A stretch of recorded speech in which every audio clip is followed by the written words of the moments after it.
Hello, welcome to your weekend tarot reading, 11th and 12th of January 2025. Gosh, we've got it out there. Leah joins us. She's on the bed. She's in a perfect cat position.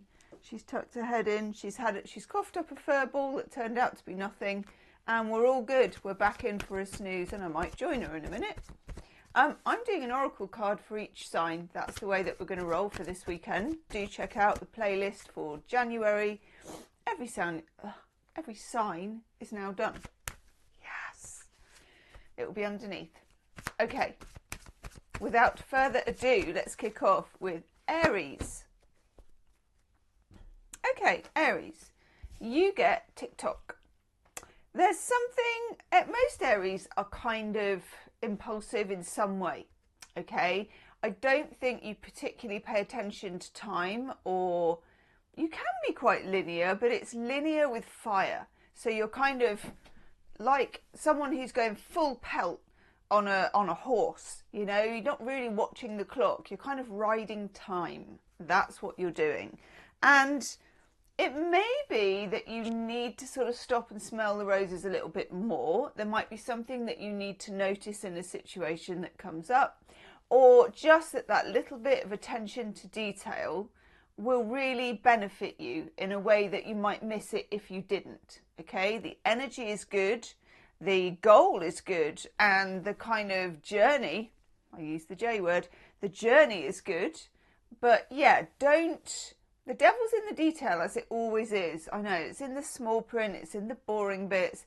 So whether it's to do with signing contracts, or whether it's to do with conversations, whatever it's to do with, just keep half an eye out for the boring bits, okay? Thank you, lovely Aries. Taurus. Card for Taurus. That one. Interesting. Taurus, you are fixed earth. And does Taurus have a rebellious streak? You tell me in the comments, Taurus. I think that there is a tiny rebellious streak in Taurus. I think mostly you keep your head down, you keep below the radar, you do what you need to do, you do things as they should be in order to not disturb your comfort zone, as we all do, okay? You're not sort of up there trying to upset the apple cart, but there is this tiny core of rebellion in Taurus, and it works in mysterious ways. So you may find yourself just having thoughts you didn't think you'd have, or just doing things you didn't think you'd do. Small things, quiet things, turning the screw, tiny things, tiny little acts of rebellion. Creativity, it could come out in creativity, it could come out in conversation. It's playful, I like it, don't fear it, okay? Go beyond your comfort zone and indulge that little tiny rebellious core. And let me know, Taurus, in the comment section what you think about Taurus and rebelliousness, or lack of it. Thank you, Taurus. Gemini, I want the bottom one for you. Oh, Gemini. Gemini, you flit like a firefly or a butterfly or some kind of very glittery, lovely thing. And then I say to you, boringly, I know, chop wood, and the other part of this is draw water. It's like a Buddhist saying, I suppose.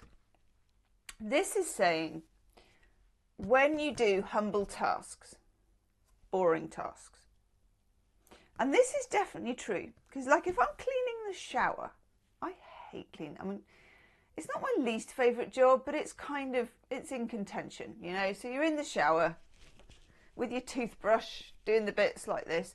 I get downloads, I get things come to me, things move on spiritually when I'm doing things like driving a van. I used to drive a van for work. I know, the gear stick was like, it's about that big. But I did, and I used to have really good, profound things would come. If you sit me in one of those silent retreats where you have to go like, and no one can speak, and you're only eating vegan, and you know, the atmosphere is X, and the swinging the sage, and everything's right, I won't have a spiritual thought. So, take time for the boring things and expect downloads when you do this weekend. Time to clear out that cupboard. I know, you're like, thank you, Gemma. What a gem of a reading.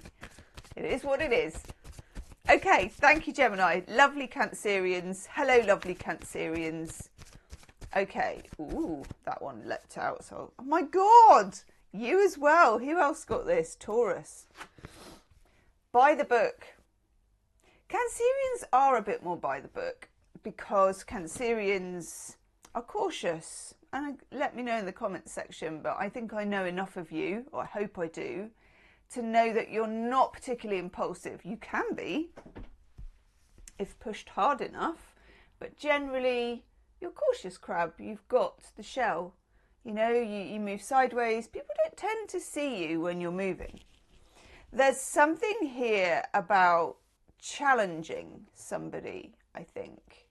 It feels like something might come up where you have to remember some details. And those details, for want of a better word, will help you win an argument, or they'll help you win or get somewhere in a situation or a discussion or a debate.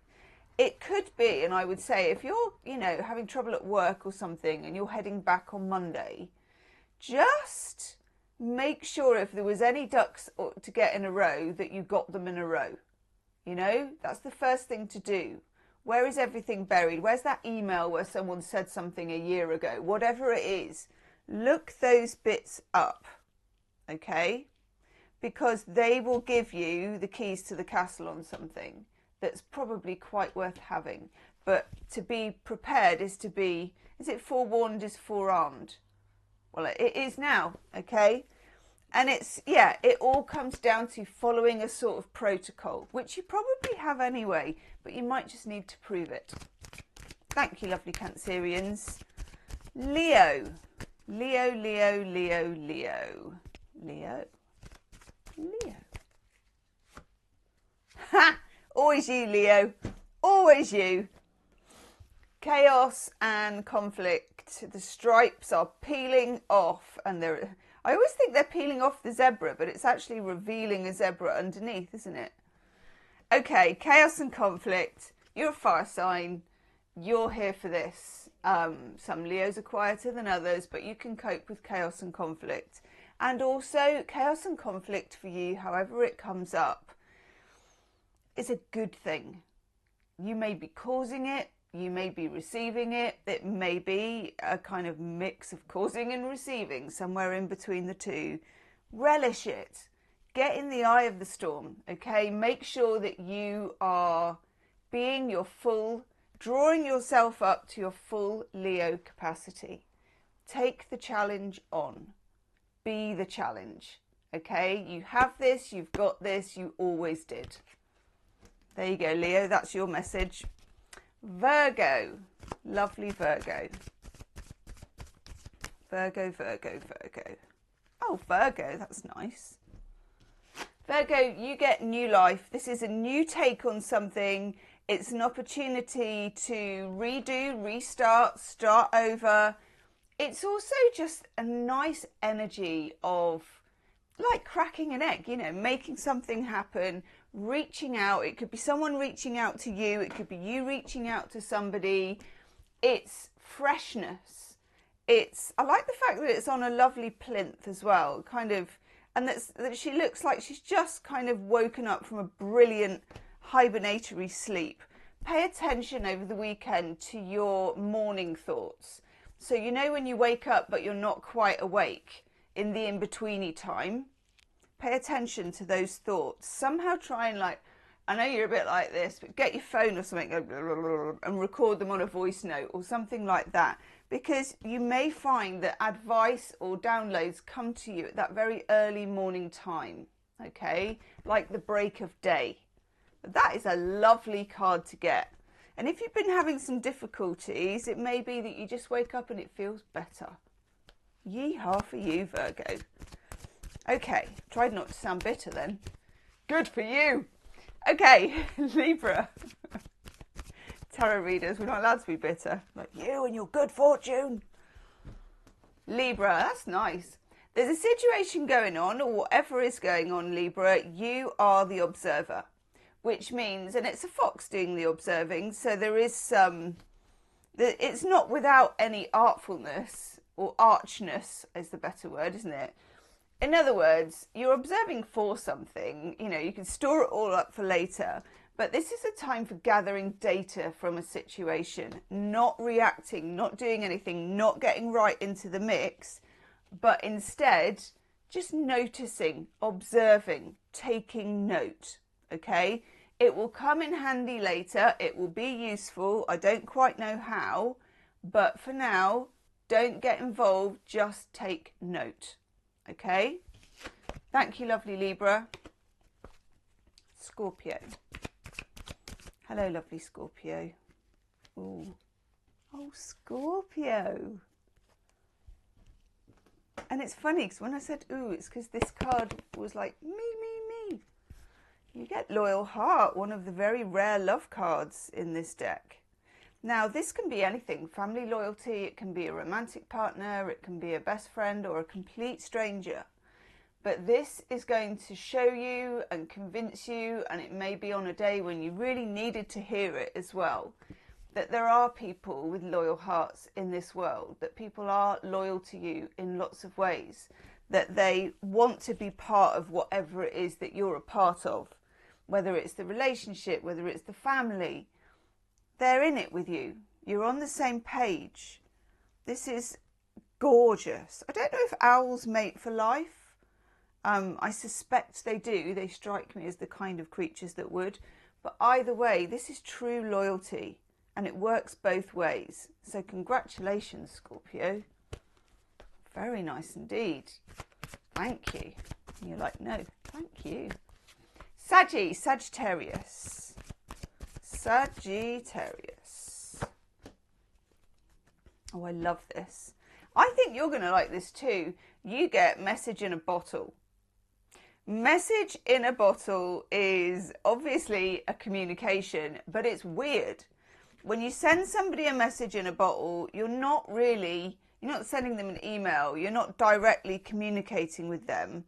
You're putting something into a bottle and you're lobbing it in the sea and you're seeing where it goes, which is, you know, perhaps not the most direct, but it's very interesting. It's got an air of mystery about it. So this can be that you get something from a different phone number than you'd be expecting, or from a phone number you don't know, and always be careful of those, make sure it's not a scam, or an email or something where somebody's liked your social media, someone that you may know well, like if you're waiting for a communication from someone, it comes in an unusual way. And it can even involve dreams, you know, people coming to you in a dream and giving you a message. The medium is the message, so just be open to hearing it. You don't have to act on it, you don't have to do anything that you don't want to do, but just be open and curious, because that is a curious type of communication and you may well have been waiting for it. Thanks, Saggy. Capricorn. Capricorn.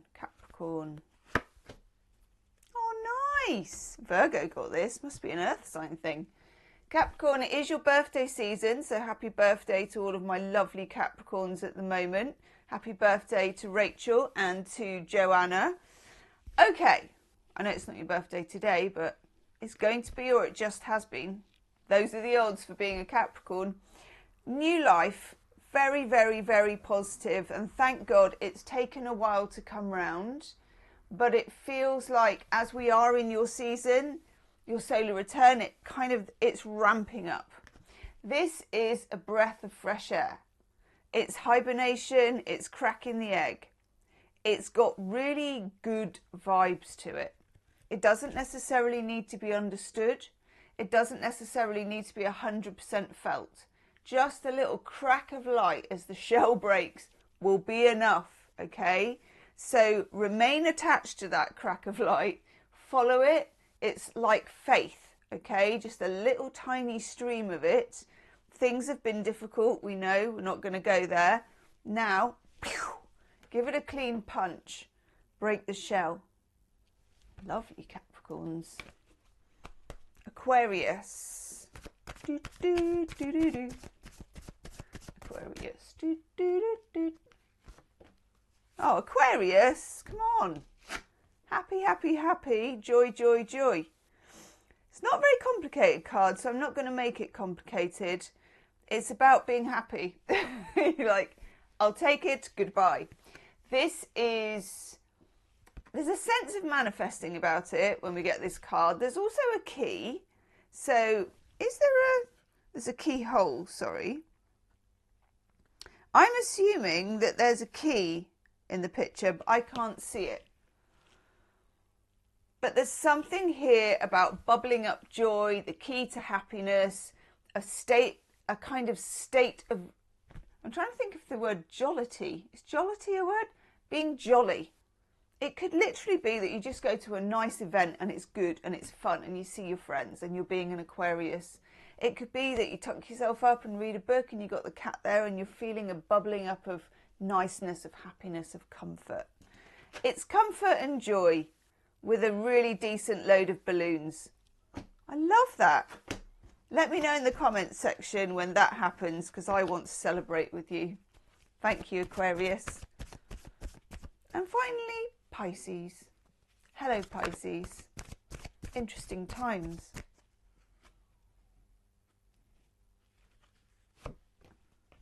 Okay, cool. I'll go with that. Pisces, we get the higher power card. Took me ages to realise there was actually a face in this as well. I know, look. You can really see it when you see it, but when you don't, it just looks like a cloud. That's kind of Pisces all over, isn't it? Pisces, there is a feeling here of chucking it up to Mike. I call it this, Archangel Michael. If you don't know what to do, and Pisces often doesn't, chuck it up to Mike, chuck it up to a higher power. Stop doing the heavy lifting when it comes to working something out. It's not your job to do that. The universe will forgive you for not kind of getting your wellies on and getting your hands dirty. This is to do with letting go and letting God, I think they call it. Something that if you get into it, Pisceans are incredibly good at. I know, slipping into the slipstream, you know. As a fish, I don't know, but I'm assuming you don't spend a whole lot of time swimming against the current. Because A, you can't, you get tired and that's that. And B, it's so much more fun to go downstream. So go downstream and chuck it up to Mike. It's almost an exercise as well. Thank you, lovely Pisces. Thank you, everybody. Have a good weekend. Check out the monthly readings and I'll see you soon. Namaste.